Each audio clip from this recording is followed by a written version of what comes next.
ফুলের গাছ শুধু সৌন্দর্যের প্রতীক নয়, বরং জীববৈচিত্র্যের এক অনন্য আশ্রয়। এর প্রতিটি শাখা, পাতা ও ফুলে মিশে থাকে প্রকৃতির সৌন্দর্যের গভীরতা।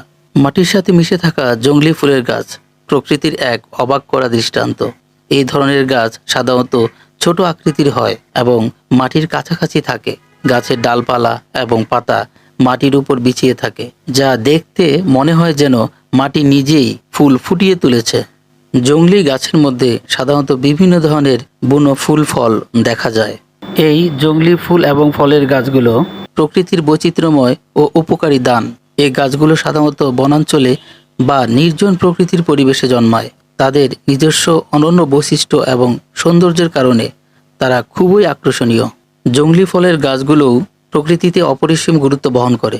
এই গাছগুলোতে ছোট ছোট ফল ধরে, যা বনজ প্রাণীদের জন্য খাদ্যের উৎস।